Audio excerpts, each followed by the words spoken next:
Okay, it's going to be a review of Survivor Series 2000. So here we go, a whole year in the making. You got Stone Cold on the cover. It was revealed that Triple H was the one that masterminded the whole beatdown, the whole rundown on Austin at Survivor Series 99. So it's pretty cool. If you were able to, stay patient enough with the product, you got a huge, payoff on this show. If you're going to compare it to Survivor Series 99, it kind of is, a nice story of redemption. However, though, there's a lot of negativity on this show. Most people would say it's the worst or one of the worst pay-per-views of 2000. The three that really are in contention. It's funny. It's probably, three of the big five. It's probably WrestleMania 2000, King of the Ring, and Survivor Series. I think those are probably the three weak links of 2000. You might even sprinkle Armageddon in there because it had the weakest undercard. But yeah, I think the problem with the show is it's definitely a step up from Survivor Series 99. I thought you had good marketing, good promotion. The Titantron setup was really cool. Probably one of the coolest looking ones that they've done. You almost had like a hunting theme for the actual logo in the presentation. So I thought that was cool. But at the same time, when you're looking at the show as a whole, there's just nothing on it that stands out. Like everything is fun. Everything is good. You're building to No Way Out. You're building to WrestleMania 17. It's definitely an essential show in terms of the storylines. But, if you made a best of 2000 WWF mixtape, there's nothing on this show that will make that cut. And I think that's the biggest problem with it. From a match quality standpoint, there's just nothing, that over delivered. And it's the weakest buy rate of 2000, which is really, really funny because it kind of felt like to me like this was the biggest show of the year. It felt like everybody's healthy. You got Triple H in Austin. It felt like this was Triple H's the biggest match Triple H had ever had. Just by his entrance and the way he came out, he got new theme music. It was just, everything about the show just screamed, must see and big. But somehow, some reason, it was the weakest, buy rate of the year. But we're going to go all the way back to November 19th, 2000 from Tampa, Florida. In some ways, this is probably the closest we ever got to Rock actually having a pay-per-view in his hometown. I don't think Miami ever got a pay-per-view like during the Rock's prime, like during his run. So this would be the closest I think he ever got to it. Will be Tampa, Florida. The only other show that I could think of where it felt like the Rock was in his hometown in a big title match would be Christmas Eve of 2001, where he lost to Jericho and Angle when Jericho was undisputed champion. But yeah, this is the Ice Palace in Tampa. You got about 18,500 in attendance. The buy rate is 400,000, which is definitely the weakest of the year. They would consistently do, at least 420 in the year 2000, which is definitely a step up from 99. 99 had a lot of buy rates, during the fall that were like 327, 330. So you got to give this company credit. Like even though Austin is out, they were consistently doing, at least 420, for every show. And this is the only one that dropped to 400. So even Armageddon, I think, did 430. So it's incredible the success that the company had, without Austin. The numbers are actually up. The profits are down. So everything was, generated a better profit than it did in 99. Or, the revenues are actually up in 2000 compared to 99. That's what I'm trying to say. But when you look at the profits, they're actually down. And there's three reasons for it. It's the Owen Hart, lawsuit. They lost millions because of that. The XFL would be the other thing. And what was the other thing? WWF New York. The expenses of having a restaurant in Times Square is very expensive. So yeah, the numbers in terms of net revenue are actually up, but surprisingly the profits are actually down. But when you factor in those three reasons, you could definitely see why. But we're going to get right down to it, man. Right down to it. I think when you look at this pay-per-view, man, it looks so much better on paper. Like if you weren't watching at the time, and say you started watching like around 2005, like I think most people did, that are on YouTube these days. When you see Kurt Angle, Undertaker, Stone Cold, Triple H, like if you would expect, Angle, Undertaker from No Way Out '06 and Austin and Triple H from No Way Out 2001, like the show looks extremely stacked. I definitely think it's an easier show to sit through than WrestleMania. I think WrestleMania 2000 had a lot of crap on it. Even King of the Ring had some, stuff that was really bad on it. I think the Gerald Briscoe, the wedding gown match or whatever the hell that was, there's nothing as bad as that. And some of the Sunday Night Heat stuff that WrestleMania 2000 felt like when it opened up. So to me, like, this is a very fun show. I think everything was consistently, watchable or good. It's just, no match of the year, 5-star match of the year candidates that made the best of 2000 mixtapes or anything like that. So, but yeah, my personal pick for match of the night, I've kind of gone back and forth on this. I remember buying the DVD at a Coconuts that was used back in 2002. The same night I actually fell through my attic, believe it or not. God damn, that was a nightmare. But yeah, match of the night. I've gone back and forth about this, but I'm going to say it's Rock and Rikishi, and it's not even close. Rock and Rikishi was really, really good. So that will be my match of the night. So this is one of the few events that was released on DVD in 2000. They only released the Big Five on DVD in 2000, and it aged pretty well. The quality looks good. The hunting theme Survivor Series graphics were pretty damn impressive. And I think the Titantron setup was, one of the most impressive looking, pay-per-view setups that they had, up to this point. Okay, first match of the night, we got Steve Blackman teaming up with Crash Holly and Molly Holly. So if you haven't seen this version of Molly, this is her coming out party. She was a blonde hair, the same type of look when she was dating Spike Dudley, and Austin came out and said that Molly Holly was a bimbo, and that pissed Spike off, and he ripped up the petition to get out of the triple threat. So yeah, this is the early stages of Molly. She was the star of the match. She was great here. Her coming out party. I believe she was actually in WCW for a little bit. I didn't know that. And they're teaming up to take on Test and Albert, TNA, with Trish Stratus. Kurt Angle and Trish had a funny segment where Trish is showing off the cleavage, and Angle is oblivious to it, and he basically says, "Yeah, Trish, it's okay. I don't need TNA's help." So Trish is in the match as well. She's wearing the TNA logo on her top here. So I thought the match was fun. The guys like Steve Blackman and Albert, they were minimally in the ring here. But whenever they were in the ring, I thought everybody looked good. The pyro was pretty smoky here, but that never really bothered me. The pyro clogging up the ring. If anything, I thought it made the matches look cooler. There very rarely would they take away from the match for me, but I guess that was a minor complaint that I think Meltzer and a lot of other people had. But the two stars of the match are Trish and Molly. Trish, noticeably, Trish is the weaker of the two here. Just the little things that Trish was doing here were, not as well executed as they would later become. So yeah, Trish and Molly have a great history. So this is the opposite of the 2002 dynamic, with Molly being the heel. This is Molly being the, the upstart, surprisingly just good babyface.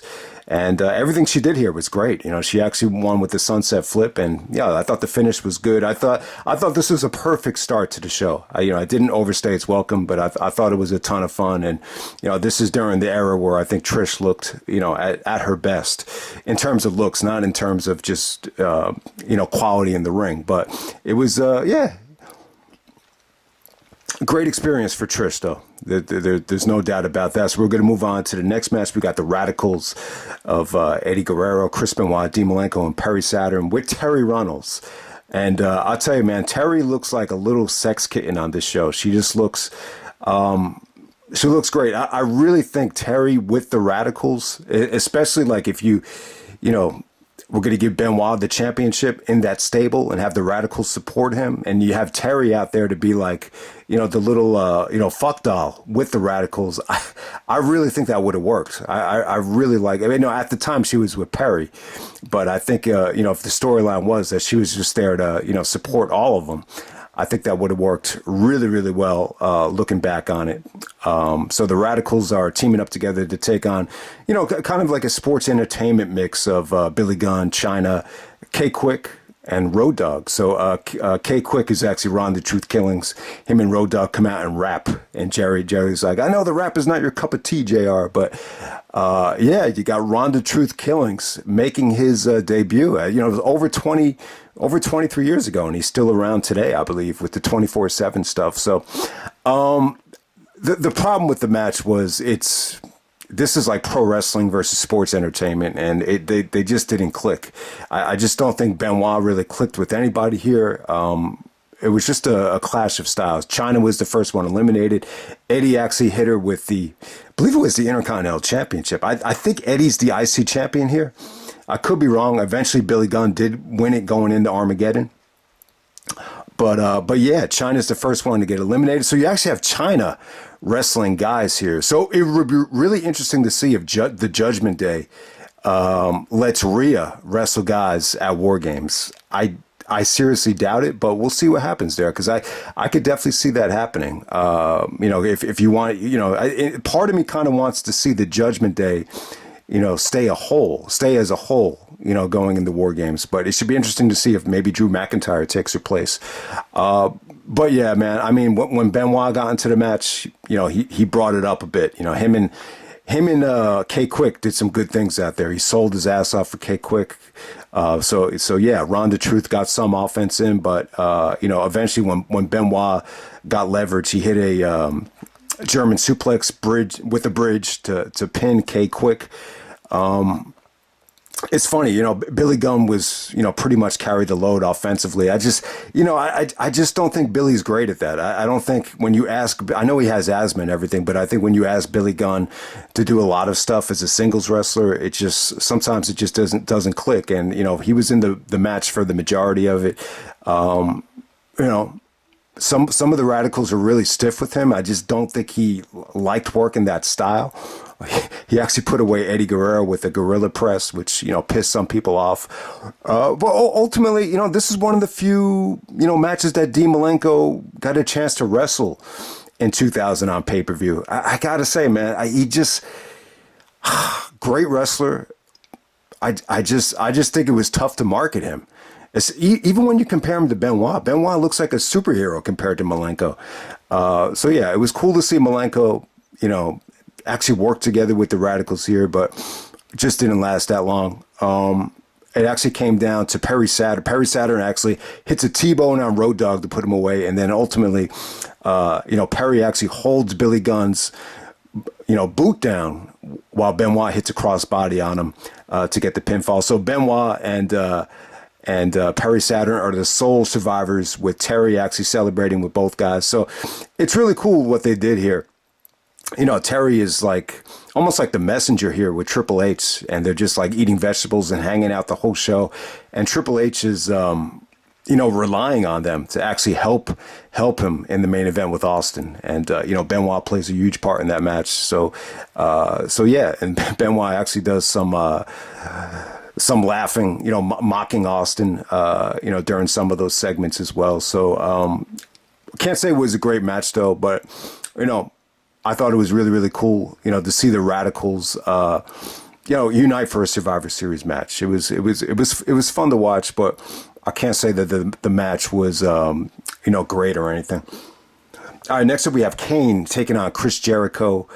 So yeah, this is it. This is the storyline about coffee. I think Jericho made himself a cup of coffee and he accidentally spilled it on Kane. And then Jericho said, this is more than just about coffee. This is about, someone who looks in the mirror and sees an ugly, burning, desire. And I'm not talking about Kane. I'm talking about Chris Jericho. So I thought that was a great promo from Jericho.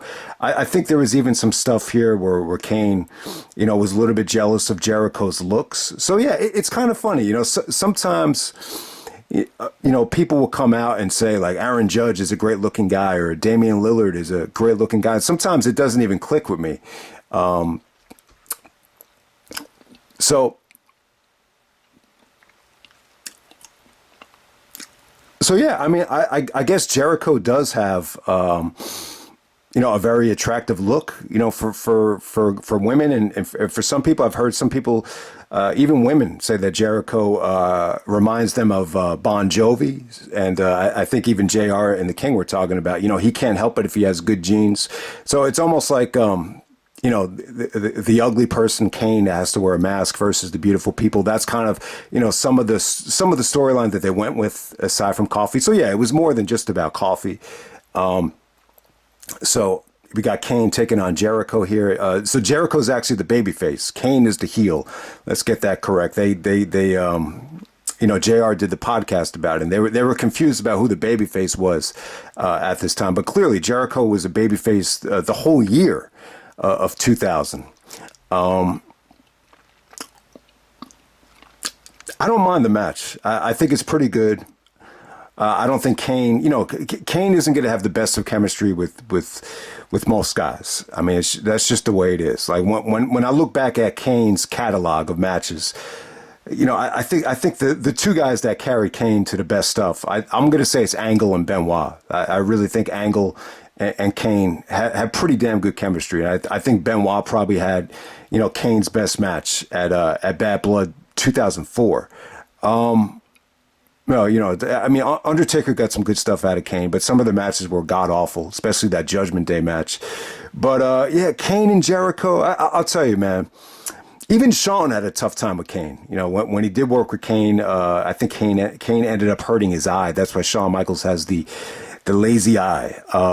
But yeah, Jericho, he just isn't like Shawn in these big man matches. Like we've seen Shawn just have such, historic matches with Diesel and Taker where he's just selling his ass off. I just don't think Jericho ever, felt comfortable, doing the Shawn impersonation when he's working with a monster. This particular match here, Jericho was trying to be an ass kicker. Like he was trying to, go toe to toe with Kane, try to take him apart with the walls of Jericho.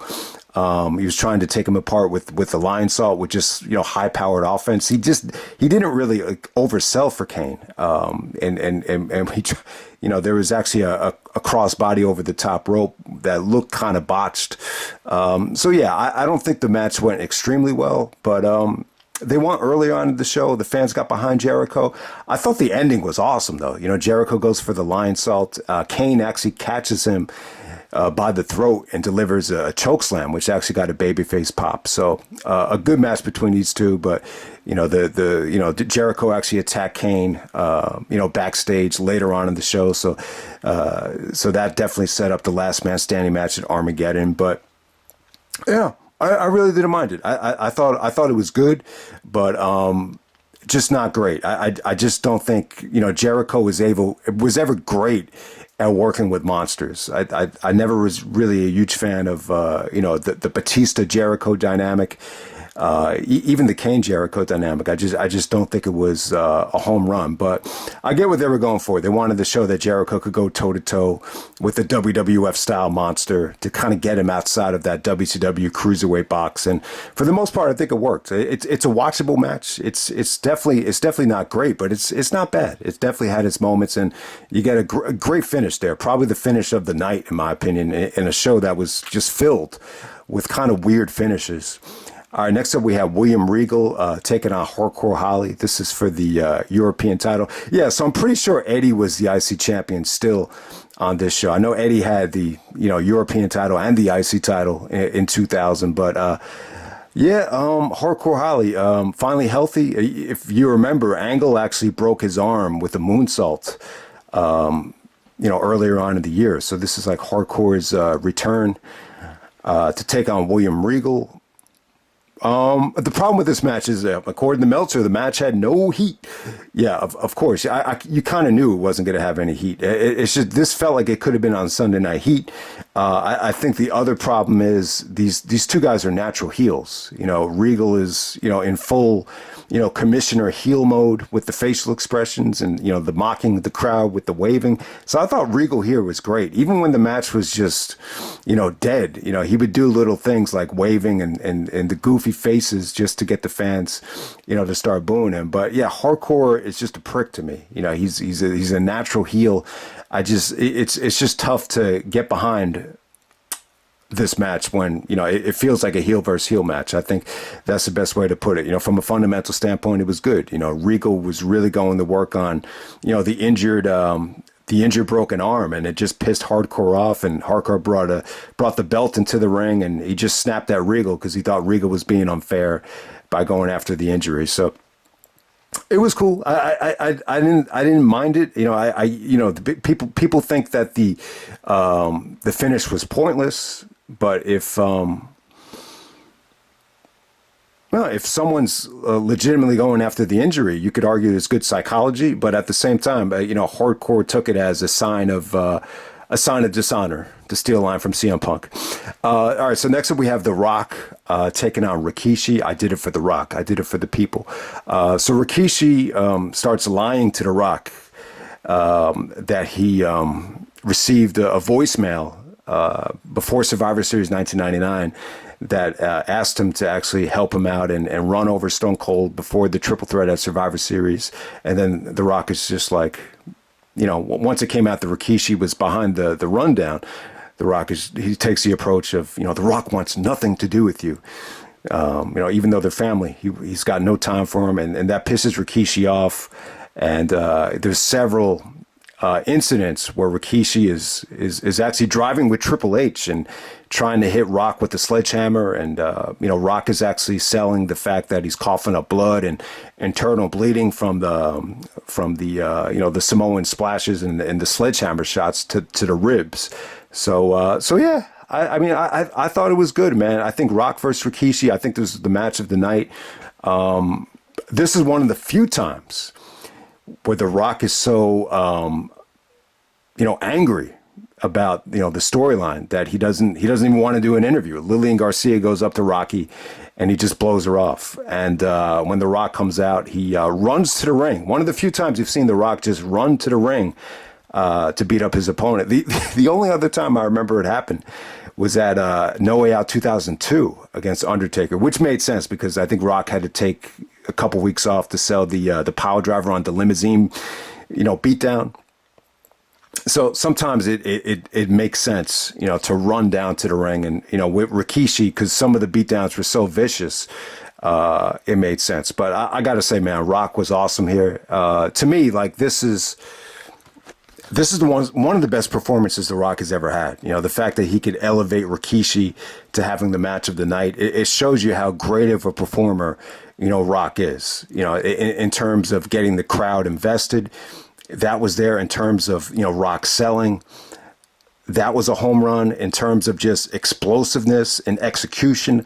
That was a home run. So, yeah, The Rock is never, he doesn't get a lot of respect in terms of, being labeled the greatest of all time or the greatest technical wrestler in WWF history. But the bottom line is he's a great performer. He's a great athlete. I just think this felt like 2001 Rock, just in terms of the way he was hitting the ropes, just in terms of the way he was exploding.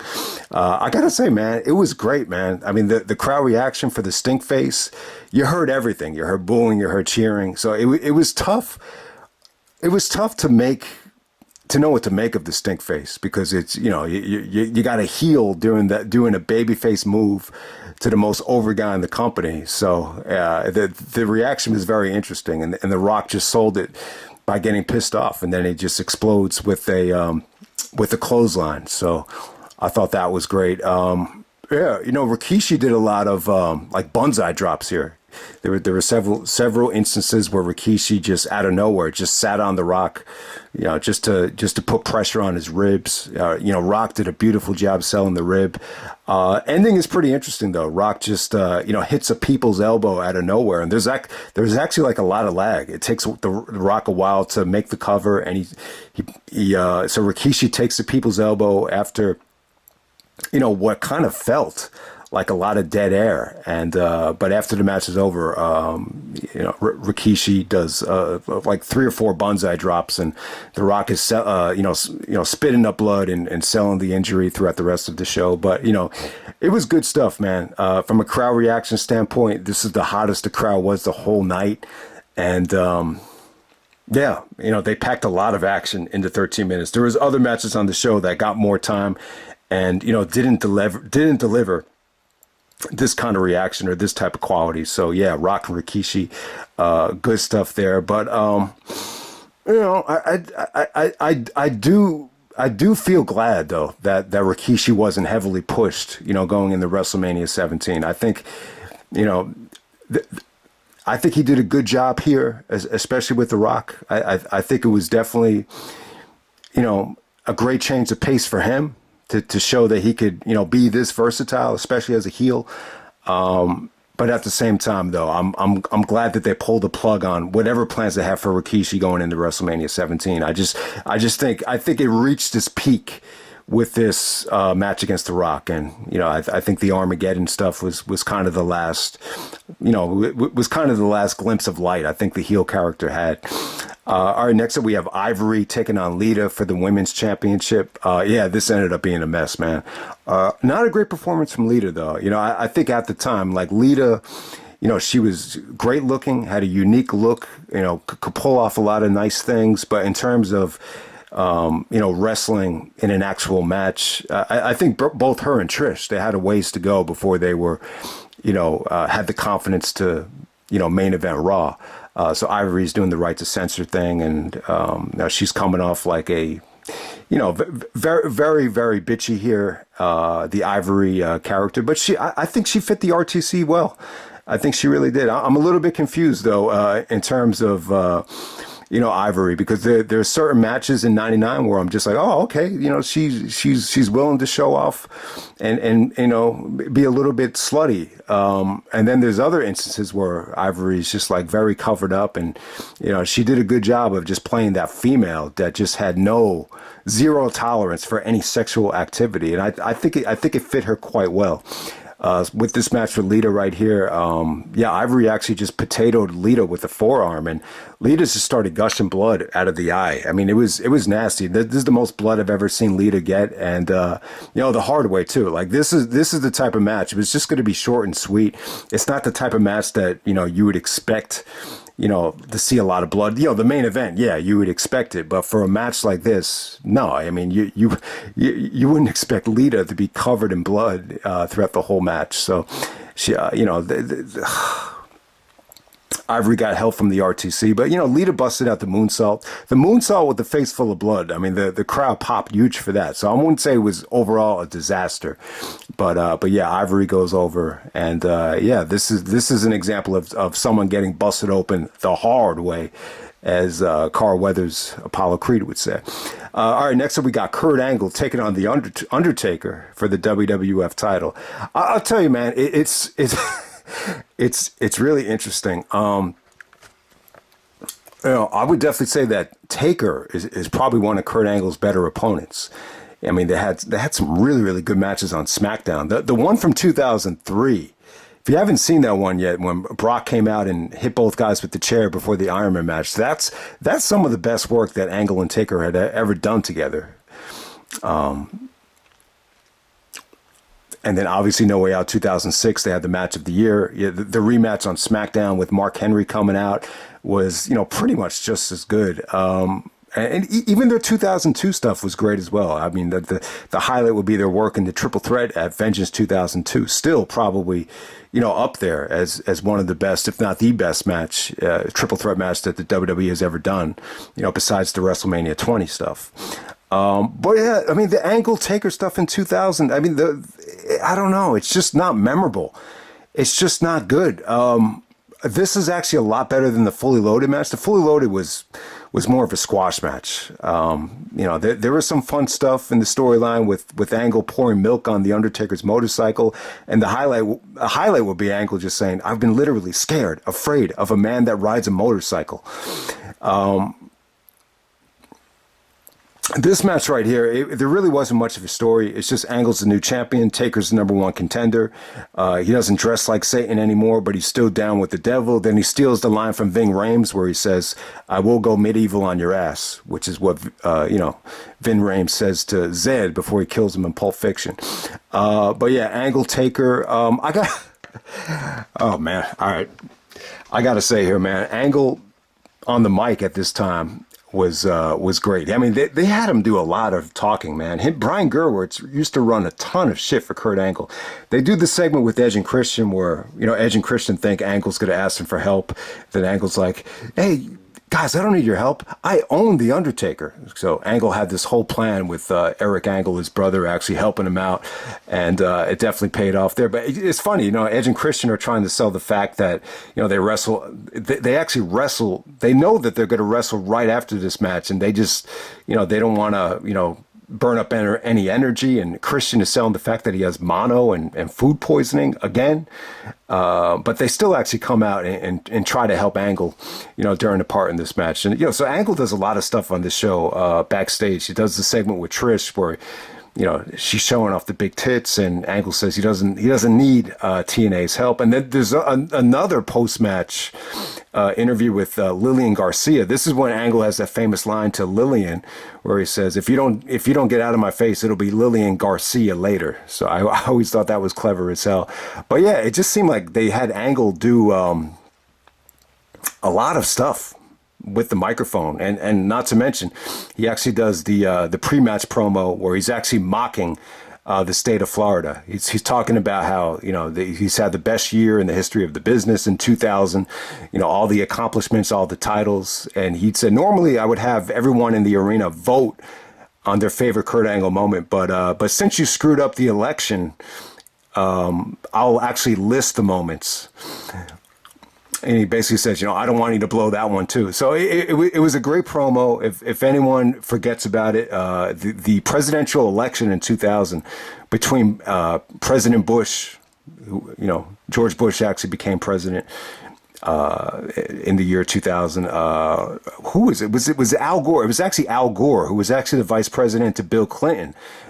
Something happened with the election in Florida. I think the voting was actually rigged.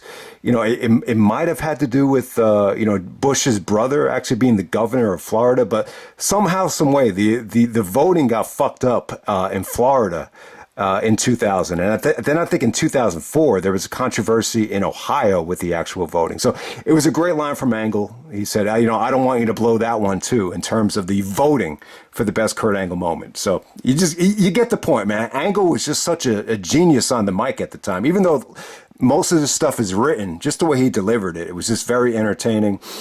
I don't know, man. It's tough. It's about personal preference. I mean, do you like the Kurt Angle that was healthy, had the great mic skills, had the great character, drank milk, didn't want to celebrate with Edge and Christian with the alcoholic beverages, and the innocent, fun Kurt Angle that was, the chicken shit heel that had to cheat? Or do you like the Kurt Angle that was, fucked up on pills and he was bald and he had the mouthpiece and he was angry and he was cursing? But hey, he was a wrestling machine. I mean, in the ring, I prefer Angle in 2006. But I think overall, this Kurt Angle that was getting better each and every pay-per-view, that had incredible mic skills, it's tough to say. I like both of them, but, it's really, really weird how this dynamic changed. So when Undertaker comes out, he comes out with the Godfather's pants. It didn't really bother me. They were like these green, these light green, almost like MC Hammer style pants that the Godfather used to wear. It makes sense. Godfather actually wrestles as the right to censor in the very next match. But, a lot of people clown on Taker for wearing these tights. To me, I thought it worked. They matched the colors of the Survivor Series 2000 logo with the green. So I really didn't mind it. But, Taker at this time is just, the year 2000 wasn't great. Meltzer hated Taker. Taker got a lot of, criticism in the internet wrestling community. Like you heard it time and time again that, Taker needs to retire going back to 1999. So yeah, I just think Taker had a tough time, recovering from whatever injury he had. He just put on a lot of weight. He just looked heavy. I just don't think the dynamic worked here. The submission work that they did, it wasn't bad, but it just, a lot of people just thought it was on the boring side. Taker actually did a cross arm breaker to Angle. I think he wanted to show that he could, wrestle with Kurt. Kurt actually did he actually did the figure four around the ring post here, which I think that must have been Undertaker's idea. Taker actually wrestled Brett at SummerSlam, and I think they did the same spot. So that must have been a Taker idea. I think this was before Kurt started studying the Bret Hart tapes. I think that was around like 2003, where Angle really started to study Bret. He just thought Bret was so good. That was actually his favorite wrestler from the past. So yeah, Angle did do some good submission work here that was actually countered by Taker, but it was just nowhere near, No Way Out 2006 with the transitions into the ankle lock. Kurt didn't even bust out the ankle lock here. Edge and Christian come out to, make a distraction. Taker actually does do a choke slam to Angle. Angle actually kicks out of the choke slam. So yeah, that kind of went under the radar. That was actually a pretty good near fall. But for the most part, I don't know. Just the match wasn't bad. I just don't think it was a very attractive matchup at the time.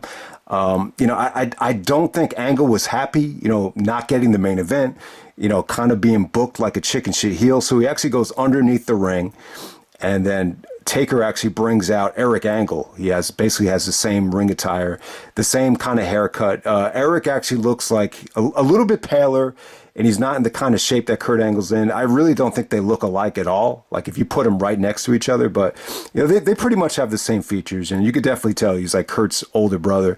So it was a pretty cool idea. Like, whose idea was it? I actually think it was Vince's idea. Angle talked about it in his book.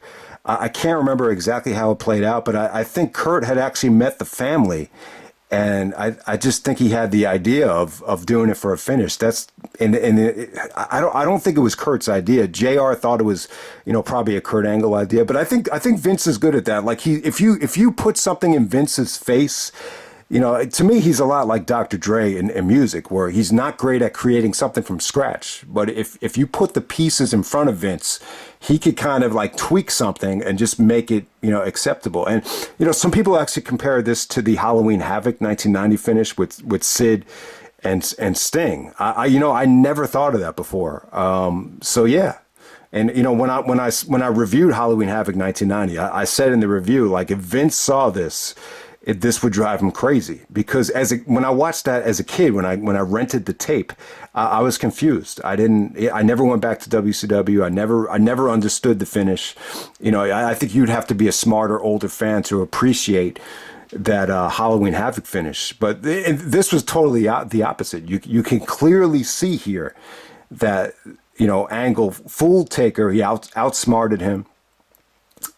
Once Taker actually hit the last ride on Eric Angle, Hebner realized before making the 3, that's not Kurt Angle. Then Angle comes out of nowhere and schoolboys Undertaker for the 3 count. Angle actually jumps into his rental car, just like he did in No Way Out 2002. A lot of similarities of No Way Out 2002 on this show, with Rock running down to the ring and Angle jumping into the rental car. So yeah, he outsmarted the Undertaker. It was cool. It was a creative finish. Because when you look at the Fully Loaded 2000 match, I think a lot of people just went into this thinking it was going to be a squash match. So there you go with that. But definitely better than the Fully Loaded 2000 match. But, just nowhere near their best work together. And then next up, we got the Dudley Boyz teaming up with the Hardys to take on Edge and Christian and the Right to Censor. This is a 4-on-4 Survivor Series elimination match. Okay, so I think this would have worked better if it was just every tag team for themselves in an elimination match. I think that would have been the better way. Instead, they tried to make it a traditional Survivor Series elimination match with the Dudleys and Hardys working together, Edge and Christian working together with the Right to Censor. You could have just had the Right to Censor, team up as a whole, and that probably would have been the better option. So yeah, it just didn't work. Once again, I think that's the problem that the Attitude Era had.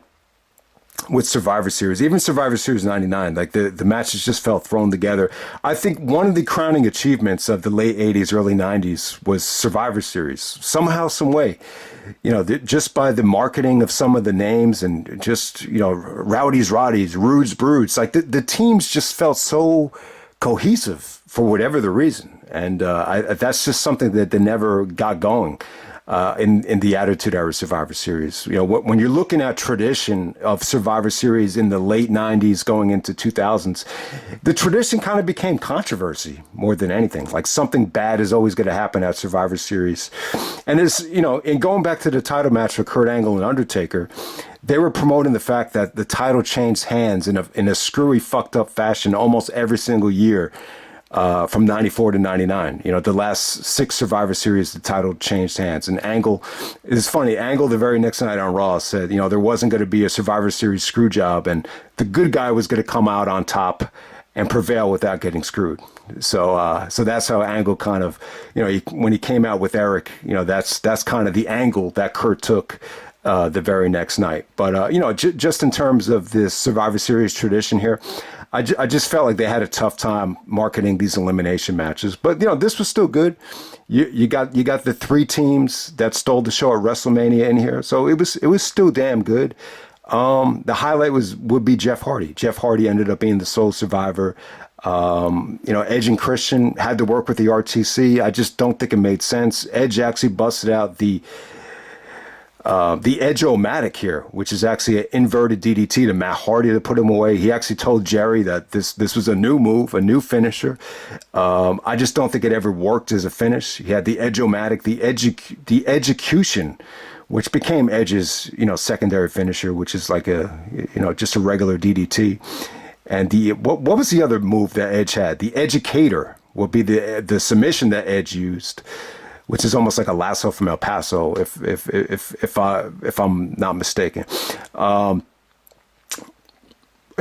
thought the Dudleys were good here. This is a great showing from Bubba. Devon got eliminated early. Matt got eliminated early.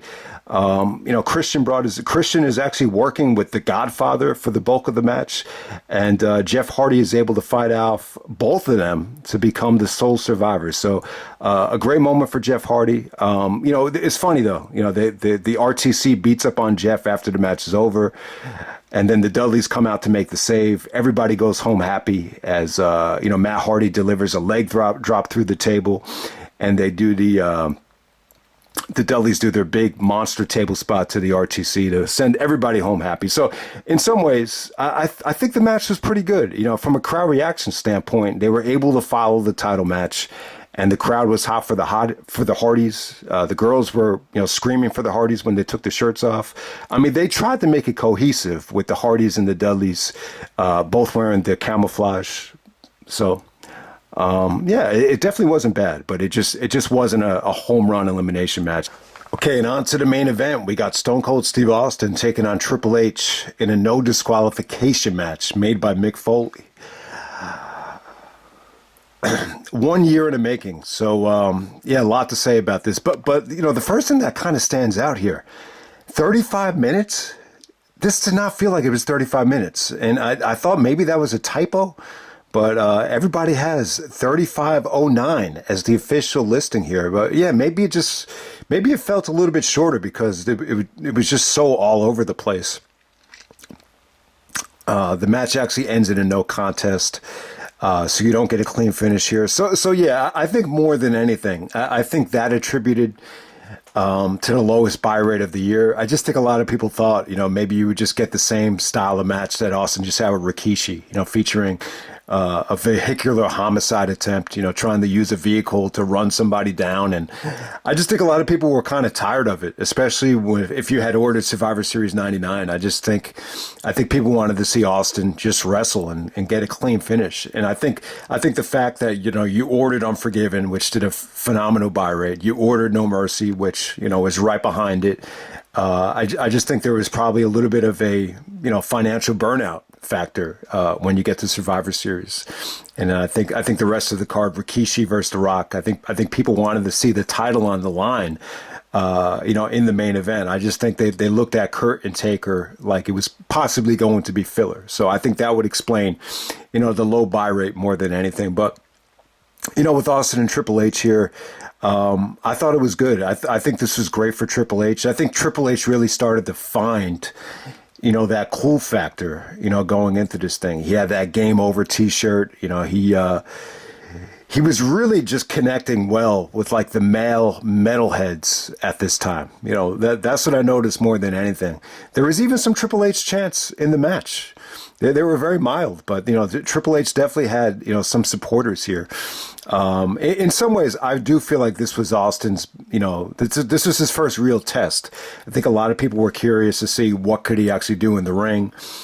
And, just how far he can go, because, the other stuff that you ordered on pay-per-view, you really didn't see him do much of anything. Even Benoit, the very next night called out Austin. He's like, I got to say, Steve, I'm not that impressed. I just don't see a lot of wrestling. I see forklifts, I see weapons, but where's the wrestling? So, there's that to deal with, the not knowing, how much is Austin going to do, in these pay-per-view matches. But yeah, Triple H came out and just, said that he was, Austin's search, it's all over. He's like, now you stupid son of a bitch. So you basically got I would call this a reinforced, Triple H heel turn. Triple H basically teased the babyface turn with the match with Benoit and everything. He even said to Austin, DTA Austin, don't trust anybody. And he tried to deny it the whole year. And ultimately, he attacked Austin with the sledgehammer in the main event of Raw in a tag match and just said, now you stupid son of a bitch. So. And Triple H explained it, like who had the most to gain, who gained the most in Austin's absence. It was me. I hold the title. Triple H held the title longer than anybody. He had it for 5 months. I think Rock had it for 4. Big Show had it for 2. So yeah, Triple H married the boss's daughter. He said that he had the most power in the World Wrestling Federation. He said, damn it, I was the World Wrestling Federation in Austin's absence. It's almost like a power trip here for Triple H. So yeah, it's a really unique storyline. In some ways, there is a possibility that you can tie this in to Austin walking out and, Triple H running the WWE today. I think Austin being absent that whole year, Triple H marrying Steph and just getting better and better, as the year went on, being the MVP of 2000, maybe that led Austin to say, Vince, I think Austin did come out and say that Vince didn't treat him the same, when he came back from the injury. I think part of it probably had to do with, I think Vince always had this fear of, the next guy is going to get more power than Hogan. Like, I think they always had that fear, like Austin, Rock, or whoever. I think Vince wanted to make sure, like, no one ever had the amount of power that Hogan had, like when Hogan left the company. So that might tie into it as well. But yeah, I think a lot of people look at the fact that Austin didn't go over here, and they I think Triple H took a lot of criticism.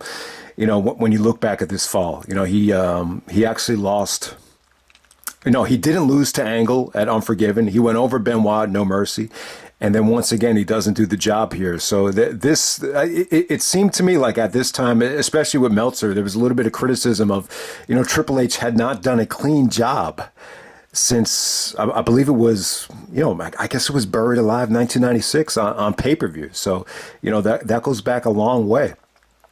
I mean, ideally, you want Austin to get a huge win, in a match like this. But at the same time, I got to say, I think they made the right decision. When you have a 2 out of 3 falls, 3 stages of hell match at No Way Out 2001, they got a phenomenal buy rate. I think a lot of people knew, like, with that stipulation, you're going to get a clean, decisive winner. And that's exactly what happened. But it's funny, man. It's funny, like when you look at Austin and Triple H when they're in their prime, they're in the main events. Triple H actually won, both matches. He won at No Mercy '99. He actually won at No Way Out 2001. So yeah, Austin he never really defeated Triple H, on the main event level, which is really, really interesting. But yeah, the match ended up being I hate to say it, but more of a brawl. Very minimal on wrestling. But I got to say though, I think Austin and Triple H, especially when comparing this to their No Mercy 1999 match, I think they both look better. I thought Austin definitely looked more intense. This really felt like WrestleMania 17 Austin, with the facial expressions, the intensity, just the way he was moving. I think Austin definitely got better, after the neck surgery. I just think he was more mobile. And I just think he was rejuvenated. I really do. I don't think he was in the kind of pain that he was in late 1999. And I just think Triple H was just better at everything. He had just had a better look. He just had, better timing, better bumping. Triple H, this is prime Triple H. This is at the height of his MVP run. And it's funny, Triple H actually came down to the ring with new music here. It was fun. It wasn't the game music by Motorhead. It felt like they had some of those Motorhead riffs. And then, they would give the instrumental to the Motorhead, and then they would just kind of play off that instrumental. But this kind of felt like it was a blend of the My Time theme with Chyna, the theme that him and Chyna had, and Steph eventually would start using it later on that year. And there was kind of a Motorhead, game blended in with it, but it worked really well. When Triple H came down to the ring, he looked a little bit nervous. Like it felt like this was Triple H's biggest match of his career. And it's funny, the title's not even on the line. I was thinking like Austin main evented a lot, especially in 1999 with the title not being on the line. I think he main evented against Undertaker in a Buried Alive match, not for the title. The match with Vince, the cage match, that was not for the title. But this might be the only time Triple H wrestled in a main event that was not for the title. Can anyone think of another time where Triple H was the main event one-on-one, not for the title? This might have been the only time they ever did it, or he ever wrestled in a main event not for the title. So yeah, 35 minutes here. Man, there's still a lot to talk about. Whenever they were in the ring, I loved it. But I gotta say, 78% of this match is outside the ring. The stuff by the announce table was pretty funny. So Austin started drinking beer during the match. He's like, "Damn it, I'm thirsty." It seemed to me like there was a leak by the cooler. I don't know if the ice melted or some of the beer spilled, but apparently I did not see the pay-per-view live. I think my brother did at a party. He said that Austin actually slipped and he got into a fight with a fan. So maybe they cut some of this match for the DVD, which would make sense because I'm looking at the length here and I'm just like, man, this looks a little bit long compared to what I just watched. And, I guess somebody was laughing at Austin for slipping. Then Austin actually yells at, it wasn't JR, but I guess the timekeeper, and he just yells at him. He's like, "Clean that shit up." Other than that, man, Triple H got all bloody from the ring bell. So yeah, Triple H, bladed, which was, supposed to happen here. You could definitely understand it for a match like this. You couldn't understand it for the Lita match. The highlight would be Triple H tries to do the pedigree on the steel steps. Austin actually counters and gives him the backdrop on the table. Triple H actually had a bad back here, which is, why they did the ending, so he could take, some time off for the holidays. But yeah, the announce table bump, it was pretty cool. The way he did it was a little bit weird. So it's a steel steps backdrop onto the announce table. The one at No Way Out 2001 came off a little bit better. That was announce table to announce table. Triple H's elevation on that backdrop was incredible. I don't know how he survived it, but this was an interesting idea for the backdrop. It came off pretty good, just not that memorable. I would say that the bump where Triple H probably hurt his back, leading up to this thing was probably at Unforgiven against when Angle gave him the belly to belly on the other announce table. That might have fucked up his back. That was a nasty bump. This looked a little bit more safer. Once they got back, anything they did in the ring, it looked great. It looked like a step up from No Mercy. If you watch this back, from any point when they were in the ring. Like, it felt like, the chemistry that they had at No Way Out 2001. Like, it felt that good. Eventually, Austin ended up hitting the stunner. And then he didn't want to pin him, though. Didn't really, didn't go for the pin. He just wanted to beat, just give him a beat down. This is just about getting revenge, getting a beat down. It really wasn't about getting a clean, finish or a clean victory. So he actually put the steel chair around his neck. He actually tried to do an elbow drop with the steel chair around Triple H's neck. Luckily, Triple H actually retreated. And then he baited Austin out into the parking lot with the Radicalz. The Radicalz actually do a beatdown on Austin once he gets backstage. Then Benoit just starts beating up on him. So Benoit actually baits Austin into the parking lot. Triple H is actually just sitting in a car, and the car is actually mic'd, and he's yelling at Benoit. He's like, Benoit, where is he? Benoit, where is he? Benoit's like, I don't know. He's like, Benoit, where is he? He's like, I don't know. So you have Triple H and Austin, Triple H and Benoit just working together so he could try to run down Austin again. But somehow, some way, Austin actually finds after Benoit, beats him up. Benoit runs away, and then somehow, some way, Austin finds a forklift. And he actually sees Triple H just sitting in the rental car, and he actually forklifts the rental car like 40 feet in the air. It came off pretty good. It's just not that believable to think that they would risk the life of the MVP of the company.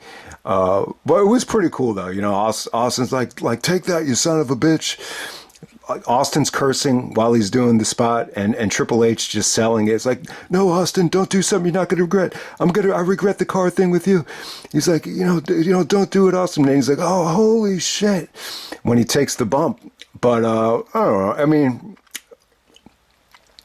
I think the best way of looking at this thing, it's like an eye for an eye type of thing. Like if you were able to sit through Survivor Series 99 and you sat through that show and you sat through what happened there, and a whole year later, this is the revenge angle that they do, and this is going to continue the storyline, that much further into the wintertime, into No Way Out. Then it's pretty satisfying. I get what they did here. I think at the time, both guys in the main event here, it was a huge deal.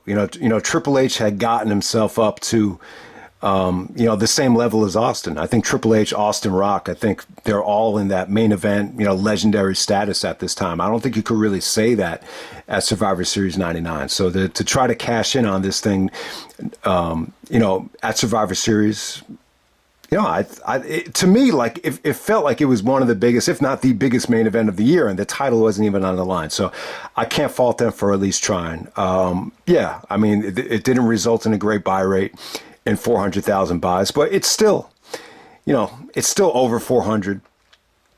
That 400,000 buys, it's still like one of the biggest Survivor Series buy rates ever.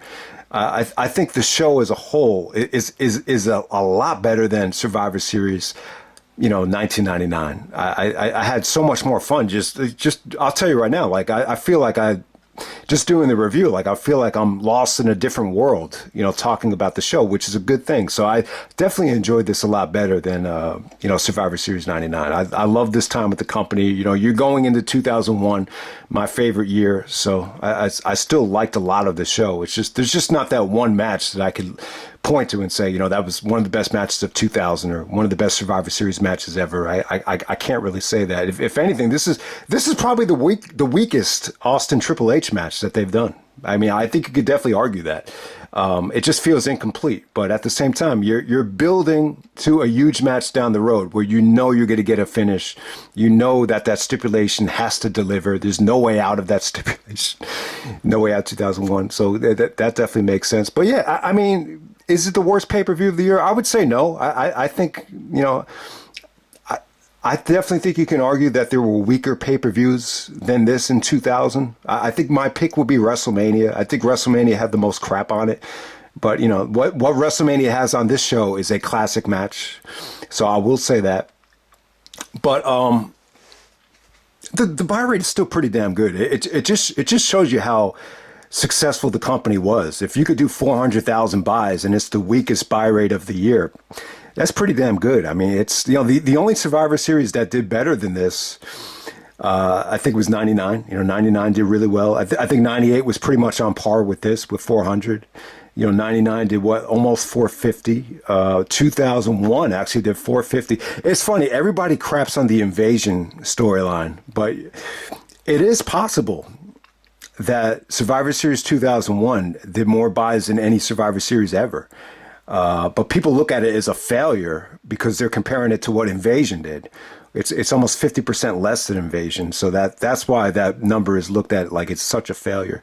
2003 did really well. I think that did 450, and then 2005. I think that's the last time a Survivor Series did 400. So it's still like, almost in the top 5 or 6 biggest Survivor Series buy rates ever. So, but that's pretty much it, guys. I would definitely say that Rock Rikishi would be my match of the night.